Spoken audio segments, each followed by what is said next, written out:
ಸ್ವಾಗತ. ಇವತ್ತಿನ ಪತ್ರಿಕಾಗೋಷ್ಠಿಗೆ ಇವತ್ತು ಪತ್ರಿಕಾಗೋಷ್ಠಿ ಕರೆದಿರುವಂಥ ಉದ್ದೇಶ ಏನಪ್ಪ ಅಂತ ಹೇಳಿದ್ರೆ, ನಮ್ಮ ಜಿಲ್ಲಾ ಉಸ್ತುವಾರಿ ಸಚಿವರಾಗಿರುವಂಥ ಪರಮೇಶ್ವರ್ ಅವರು ವಾಸ ಮಾಡುವಂಥ ಗ್ರಾಮ ಪಂಚಾಯತಿ ವ್ಯಾಪ್ತಿಯಲ್ಲಿ ಬರುವಂಥ ಗ್ರಾಮ ಪಂಚಾಯಿತಿ ಹೆಗ್ಗೆರೆ.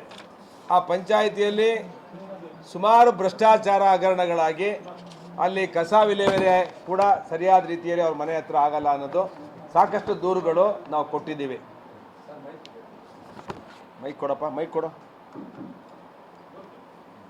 ಇವತ್ತು ಈ ಪತ್ರಿಕಾಗೋಷ್ಠಿಯನ್ನ ಕರೆದಿರುವಂಥ ಉದ್ದೇಶ ಏನಪ್ಪ ಅಂತ ಹೇಳಿದ್ರೆ, ಇವತ್ತು ಹೆಗ್ಗೆರೆ ಗ್ರಾಮ ಪಂಚಾಯಿತಿಯ ಸುಮಾರು ಒಂದು 8 ಜನ ಗ್ರಾಮ ಪಂಚಾಯಿತಿ ಸದಸ್ಯರು ಈ ಒಂದು ಪತ್ರಿಕಾಗೋಷ್ಠಿಯಲ್ಲಿ ಭಾಗವಹಿಸಿದ್ದಾರೆ.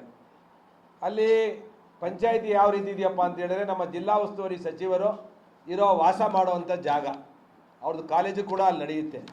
ಆದರೆ ಆ ಪಂಚಾಯಿತಿ ಒಂದು ದೇಶಕ್ಕೆ ಮಾದರಿ ಆಗಬೇಕು ಅನ್ನೋದು ನಮ್ಮದು ಅಪೇಕ್ಷೆ ಕೂಡ. ನಾನು ಶಾಸಕನಾದ ಮೇಲೆ 1 ವರ್ಷದ ಹಿಂದೆ ಒಂದು ದೊಡ್ಡ ಸ್ಕ್ಯಾಮ್ ಆಯಿತು. ಅಲ್ಲಿರೋಂಥ PDO ಡ್ಯಾಂಗಲ್ಗಳನ್ನು ಜನಗಳು ತೆರಿಗೆ ಕಟ್ಟಿರೋದನ್ನು ನುಂಗಿ ನೀರು ಕುಡಿದು ಸುಮಾರು 50 ಲಕ್ಷ ಹಣವನ್ನು ಲೂಟಿ ಮಾಡಿ ಸಸ್ಪೆಂಡ್ ಆಗಿದ್ದ. ಈಗಾಗಲೇ ಅವನ್ನ ಪುನಃ ವಾಪಸ್ ತಗೊಂಡಿದ್ದಾರೆ. ಇನ್ನೂ 20 ಲಕ್ಷ ಹಣ ಕಟ್ಟಬೇಕು ಅನ್ನೋದು ಜನಗಳು ಸಾರ್ವಜನಿಕರ ಹತ್ರ ಕಲೆಕ್ಟ್ ಮಾಡಿರೋ ಹಣನೇ ತನ್ನ ಖಾತೆಗೆ ಹಾಕೊಂಬಿಟ್ಟಿದ್ದ. ಇಂಥ ಭ್ರಷ್ಟಾಚಾರ ಇರುವಂಥ ಪಂಚಾಯತಿನ ನಾನು ನನ್ನ 25 ವರ್ಷ ರಾಜಕೀಯದ ಅನುಭವದಲ್ಲಿ ಯಾವತ್ತೂ ನೋಡಿರಲಿಲ್ಲ. ಇವತ್ತು ಇನ್ನೊಬ್ಬರು PDOನ ಹಾಕಿದ್ರು. ಇವಾಗ ಮೋಹನ್ ಕುಮಾರ್ ಅನ್ನೋರೊಬ್ಬರನ್ನ ಹಾಕಿದ್ದಾರೆ. 1 ತಿಂಗಳಿಂದ ನಾನು ಕರೆದು EO ಅವ್ರನ್ನ, PDO ಅವ್ರನ್ನ ಮತ್ತು ಇಲ್ಲಿರುವಂಥ ಗ್ರಾಮ ಪಂಚಾಯತಿ ಸದಸ್ಯರನ್ನ ಕರೆದು ಏನೇನು ಅವ್ಯವಹಾರಗಳಾಗಿದೆ ಎಲ್ಲವನ್ನ ಗ್ರಾಮ ಪಂಚಾಯತಿ ಮೆಂಬರ್ಗಳು ಪಟ್ಟಿ ಮಾಡಿ ತಂದಿದ್ರು. 6 ತಿಂಗಳಿಂದ ಮೀಟಿಂಗ್ ಆಗಿಲ್ಲ. 6 ತಿಂಗಳಿಂದ ಗ್ರಾಮ ಪಂಚಾಯತಿ ಮೀಟಿಂಗ್ ಆಗಿಲ್ಲ. ಅಂದರೆ ಮೀಟಿಂಗ್ಗಳಿಗೆ ಇಡದಲೇ ಈ ಖಾತಾ ಮಾಡೋದು, ಲೂಟಿ ಹೊಡೆಯೋದು. ಆಮೇಲೆ ಅನುದಾನ ಏನಿದೆ ಅಭಿವೃದ್ಧಿಗೆ ಕೊಡಬೇಕಾಗಿರೋ ಅನುದಾನನ ಗ್ರಾಮ ಪಂಚಾಯತಿ ಮೀಟಿಂಗಲ್ಲಿ ಇಡದಲೇ ಹಣ ನುಂಗಾಕಿರೋದು. 5,500 ಅರ್ಜಿಗಳು ಬಂದಿದೆ. ಅಲ್ಲಿ ಸಾರ್ವಜನಿಕರ ಅಹವಾಲುಗಳು ಮತ್ತು ಸಾರ್ವಜನಿಕರ ಸಮಸ್ಯೆಗಳು ಈ ಖಾತೆ ಮಾಡುವಂಥದ್ದನ್ನು ಸೇರಿ 5,500ರಲ್ಲಿ 1 ವರ್ಷದಿಂದ ಈತ ಬಂದಿದ್ದಾರೆ. 8 ತಿಂಗಳು 1 ವರ್ಷ ಆಯ್ತಾ? 8 ತಿಂಗಳು 9 ತಿಂಗಳು ಆಯಿತು. 5,500 ಅರ್ಜಿಗಳಿಗೆ ವಿಲೇವರಿ ಮಾಡಿರೋದು ಎಷ್ಟಪ್ಪ ಅಂದರೆ 500 ಅರ್ಜಿ ವಿಲೇವರಿ ಮಾಡಿದ್ದಾರೆ. ಇವತ್ತು ಅವ್ರ ಮೇಲಿರುವಂಥ ಚಾರ್ಜಸ್ಗಳು ಇವತ್ತೆಲ್ಲ ಗ್ರಾಮ ಪಂಚಾಯತಿ ಸದಸ್ಯರು 6 ತಿಂಗಳಿಂದ ಮೀಟಿಂಗ್ ಹೋಗ್ದಲೇ ಇದನ್ನು ಸಮಸ್ಯೆ ಬಗೆಹರಿಸಿ ಅಂತ ಹೇಳಿ EOಗೆ ಹೇಳಿದ್ರು ಮಾಡಿಲ್ಲ, CEO ಹೋಗಿ ಕಂಪ್ಲೇಂಟ್ ಕೊಟ್ಟರು ಮಾಡಿಲ್ಲ. ಈಗ ಹಿಂದೆ 50 ಲಕ್ಷ ಹೊಡೆದಿರೋದನ್ನ ಹಿಡಿದವರು ಇವರೇ ಗ್ರಾಮ ಪಂಚಾಯತಿ ಸದಸ್ಯರೇ. ತೆರಿಗೆ ಹಣನೇ ಕತ್ತಿನ್ಬಿಟ್ಟ ಅವನ ಮೇಲೆ ಜೈಲಿಗೆ ಹಾಕಿ ಅಂತ ಹೇಳಿದವು ನಾವು ಅಧಿಕಾರಿನ. ಅದ್ರ ಮೇಲೂ ಕೂಡ ಅವನ ಮೇಲೆ ಯಾವುದೇ ಕ್ರಿಮಿನಲ್ ಕೇಸ್ ಆಗ್ತಿಲ್ಲ. ಇವ್ರನ್ನೆಲ್ಲ ರಕ್ಷಣೆ ಮಾಡ್ತಾ ಇದ್ದಾರೆ ಇಲ್ಲಿರುವಂಥ ಅಧಿಕಾರಿಗಳು.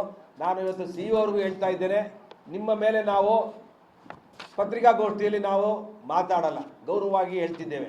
ನೀವು ಇದನ್ನು ಸಮಗ್ರ ತನಿಖೆ ಮಾಡಿ ಈ EOನ ಏನಾದ್ರು PDO ಏನಾದ್ರು ತಪ್ಪು ಮಾಡಿರೋದು ಮೇಲ್ನೋಟಕ್ಕೆ. ಇವತ್ತು ಮೊನ್ನೆನೂ ಕೂಡ ನಾವು ಜಿಲ್ಲಾ ಉಸ್ತುವಾರಿ ಸಚಿವರಿದ್ದಂಥ ಸಂದರ್ಭದಲ್ಲಿ ಅವ್ರ ಮನೆ ಮುಂದೆ ಕಸ ವಿಲೇವಾರಿ ಮಾಡಿಲ್ಲ ಅಂತ ಹೇಳಿದ್ರು. ಕಸ ವಿಲೇವಾರಿ ಮಾಡೋದಕ್ಕೆ ನಾವು ಇವತ್ತು ಕಾರ್ಪೊರೇಷನ್ಗೆ ಅದನ್ನು ಹ್ಯಾಂಡ್ ಓವರ್ ಮಾಡಿದ್ವಿ ಕಸ ವಿಲೇವಾರಿನ. ಅಲ್ಲಿ ಗ್ರಾಮ ಪಂಚಾಯತಿ ಜಾಗ ಇರಲ್ಲ ಅಂತೇಳಿ ಕಸ ವಿಲೇವಾರಿನೂ ಮಾಡಲ್ಲ ಅವನು. ನಾವು ಎಷ್ಟೋ ಸಲ ವಾಟ್ಸಪ್ಗೆ ಫೇಸ್ಬುಕ್ಕಲ್ಲಿ ಆ ಪರಮೇಶ್ವರ್ ಮನೆ ಮುಂದೆ ಬಿದ್ದಿರೋ ಕಸನೇ ನಾನು ಸ್ಟೇಟಸ್ಗೆ ಹಾಕಿ CS ಗೂ ಹಾಕಿದ್ದೀನಿ. ಇಲ್ಲಿವರೆಗೂ ಕಸ ವಿಲೇವಾರಿ ಆಗಿಲ್ಲ.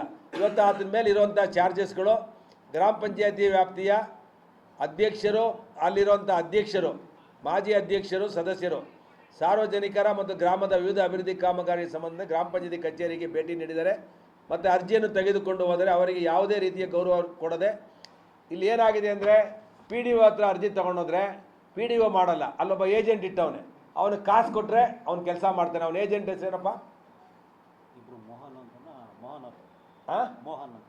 ಮೋಹನ್ ಅಂತ ಒಬ್ಬ ಏಜೆಂಟ್. ಇನ್ಯಾರು? ಒಬ್ಬ ಮೋಹನ್ ಅಂತ ಏಜೆಂಟ್ ಇಟ್ಕೊಂಡಿದ್ದಾನೆ ಇವನು PDO. ಆ ಏಜೆಂಟ್ನ ಹೋಗಿ ನೋಡಿದ್ರೆ ಅವನು ಕಾಸು ಕೊಟ್ಟರೆ 25,000 ರಿಂದ 50,000 ಚಿಕ್ಕ ಕೆಲಸಕ್ಕೂ. ಒಂದು ಚಿಕ್ಕ ಖಾತೆ ಆಗಬೇಕು ಅಂದ್ರೆ 50,000 ರೂಪಾಯಿ, 1 ಲಕ್ಷ ರೂಪಾಯಿ. ಅದಕ್ಕೆ ನಾನು ಇವತ್ತು ಇದನ್ನು ಓಲ್ ಸ್ಕ್ಯಾಮ್ನ ನಾನು ಇವತ್ತು ಒಂದು ತನಿಖಾ ಕಮಿಟಿ ಮಾಡಿ ಇಲ್ಲ ಲೋಕಾಯುಕ್ತಕ್ಕೆ ಕೊಡಬೇಕು. ಇದನ್ನು ನಾನು ಸರ್ಕಾರಕ್ಕೆ ಆಗ್ರಹ ಮಾಡ್ತೀನಿ, ಇಲ್ಲ COD ತನಿಖೆಗೆ. ಯಾಕೆಂದರೆ ಇದು ದೊಡ್ಡ ಭ್ರಷ್ಟಾಚಾರ ಇದೆ. ಅದಕ್ಕೆ ನಾನು ಇದನ್ನು COD ತನಿಖೆಗೆ ಕೊಡಬೇಕು ಅಂತೇಳಿ ನಾನು ಮಾನ್ಯ ಗೃಹ ಸಚಿವರಿಗೆ ಆಗ್ರಹ ಮಾಡ್ತೇನೆ.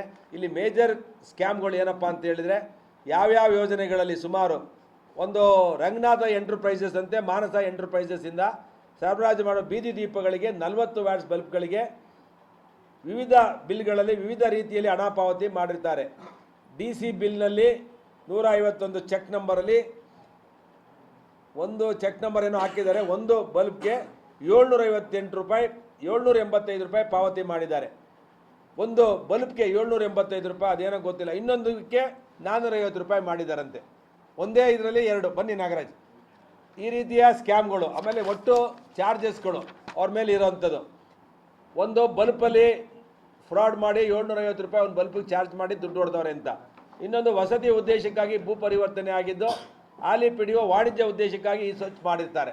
ವಸತಿ ಯೋಜನೆಗೆ ತಗೊಂಡಿರೋದನ್ನ ವಾಣಿಜ್ಯ ಯೋಜನೆಗೆ ಮತ್ತು ಇದನ್ನು ಈ ಸ್ವತ್ತನ್ನ ತೆಗೆದಿದ್ದಾರೆ. ಇನ್ನೊಂದು ಅವ್ರ ಮೇಲೆ ಆರೋಪ. ಹೆಗ್ಗೆರೆ ಗ್ರಾಮದಲ್ಲಿ ನಿರ್ಮಾಣ ಮಾಡಿರೋ ಕಾವೇರಿ ಬೇಕರಿ ಕಟ್ಟಡಕ್ಕೆ ಸಂಬಂಧಿಸಿದಂತೆ ಸುಪ್ರೀಂ ಕೋರ್ಟ್ ಆದೇಶವನ್ನು ಉಲ್ಲಂಘನೆ ಮಾಡಿ ಈ ಸ್ವತ್ತು ಮಾಡಿದ್ದಾರೆ. ಕಾಮಗಾರಿ ಪರವಾನಿಗೆ NOC ನೀಡಿರುತ್ತಾರೆ. ಇನ್ನೊಂದು ಈ ಸ್ವತ್ತಲ್ಲಿ NOC ಕಟ್ಟಡ ಪರವಾನಿಗೆ, ವಾಣಿಜ್ಯ ಪರವಾನಿಗೆ, OC ಇನ್ನಿತರ ಸೇವೆಗಳನ್ನು ಸಕಾಲಕ್ಕೆ ನಮೂದಿಸುವ ಸರ್ಕಾರವು ನಿಯಮವಾಗಿದ್ದರೂ ಕೂಡ ಸಕಾಲಕ್ಕೆ ನಮೂದು ಮಾಡದೆ ಸಾರ್ವಜನಿಕರ ಎಲ್ಲ ಅರ್ಜಿಗಳನ್ನು ತಪಾಲಿಗೆ ಪಡೆದು ಹಾಗೆ ಇಟ್ಟುಕೊಂಡಿರ್ತಾರೆ. 5500 ಅರ್ಜಿಗಳಲ್ಲಿ ಇಲ್ಲಿವರೆಗೂ ಬರೀ 500 ಅರ್ಜಿಗಳನ್ನು ವಿಲೇವಾರಿ ಮಾಡಿರ್ತಾರೆ. ಲೆಕ್ಕ ಪರಿಶೋಧನೆಯಲ್ಲಿ ವಸೂಲಿತಿಗೆ ಸೂಚಿಸಿದ ಮೊತ್ತವನ್ನು ಸಂಬಂಧಿಸಿದ ವಸೂಲು ಮಾಡಿ ಸರ್ಕಾರಕ್ಕೆ ಜಮಾ ಮಾಡದೆ ಗ್ರಾಮ ಪಂಚಾಯಿತಿ ನಿಧಿಯಿಂದ ನಿಯಮ ಬಾಹಿರವಾಗಿ ಸರ್ಕಾರಕ್ಕೆ ಹಣ ಜಮಾ ಮಾಡಿ ಕರ್ತವ್ಯ ಲೋಪ ಎಸಗಿರುತ್ತಾರೆ. ಲೇಔಟ್ಗಳು ಈ ಸ್ವತ್ತುಗಳ ಖಾತೆ ಮಾಡಲು ಯಾವುದೇ ಸಾಮಾನ್ಯ ಸಭೆಯಲ್ಲಿ ಅನುಮೋದನೆಯನ್ನು ಪಡೆಯದೆ ಯಾವುದೇ ಗಮನಕ್ಕೆ ತರದೆ ಆನ್ಲೈನ್ನಲ್ಲಿ ಹಿಂದೀಕರಿಸಿ ಸದಸ್ಯರ ಹೆಬ್ಬೆಟ್ಟು ಸಹಿ ಪಡೆದು ನಿಯಮಬಾಹಿರವಾಗಿ ಈ ಸ್ವತ್ತು ಖಾತೆ ಮಾಡಿರುತ್ತಾರೆ. ಕಟ್ಟಡ ಪರವಾನಿಗೆ NOCಗಳನ್ನು ಸಾಕಷ್ಟು ಬಾರಿ ತಪ್ಪುಗಳನ್ನು ಮಾಡುವುದರ ಮೂಲಕ ವಿನಾಕಾರಣ ಸಾರ್ವಜನಿಕರಿಗೆ ತೊಂದರೆ ಕೊಡುವ. ಅಂದರೆ ಓವರಾಲ್ ಇದರಲ್ಲಿ ಗ್ರಾಮ ಪಂಚಾಯಿತಿ ಸಿಬ್ಬಂದಿಗೆ 6 ತಿಂಗಳಿಂದ ಸಂಬಳ ಕೊಟ್ಟಿಲ್ಲ, ಕಸ ವಿಲೇವಾರಿ ಮಾಡ್ತಿಲ್ಲ, ತೆರಿಗೆಯನ್ನು ಸಮರ್ಪಕವಾಗಿ ವಿತರಣೆ ಮಾಡ್ತಿಲ್ಲ, ಬಲ್ಬ್ಗಳನ್ನು ಹಾಕ್ಸ್ತಿಲ್ಲ, ಮೋರಿಗಳನ್ನು ಕ್ಲೀನ್ ಮಾಡಿಸ್ತಿಲ್ಲ, ಉದ್ಯೋಗ ಖಾತರಿ ಅಡಿ 5 ಪೈಸೆ ಕೆಲಸ ಮಾಡಿಲ್ಲ. ಭ್ರಷ್ಟರಲ್ಲಿ ಶತಭ್ರಷ್ಟ ಯಾರಾದರೂ ನಮ್ಮ 35 ಗ್ರಾಮ ಪಂಚಾಯತಿಲಿ ತುಮಕೂರು ತಾಲೂಕಲ್ಲಿದೆ ಅಂತ ಹೇಳಿದ್ರೆ ಅದು ಹೆಗ್ಗೆರೆ ಗ್ರಾಮ ಪಂಚಾಯಿತಿ. ಆದರೆ ಇಲ್ಲಿ ಬೇರೆ ಬೇರೆಯವ್ರದ್ದು ಕುಮ್ಮಕ್ಕು ಕೂಡ ಇದೆ. ಇದಕ್ಕೆಲ್ಲ ಕಾರಣ ಏನಪ್ಪ ಅಂತ ಹೇಳಿದರೆ ಇಲ್ಲಿಯ ಯಾರೋ ಒಬ್ಬ ಜನಪ್ರತಿನಿಧಿ, ಮಾಜಿ ಜನಪ್ರತಿನಿಧಿ ಕುಮ್ಮಕ್ಕಿಂದ ಇದೆಲ್ಲ ನಡೀತಿದೆ ಅನ್ನೋದು ನನ್ನ ಆರೋಪ. ಅದರಿಂದ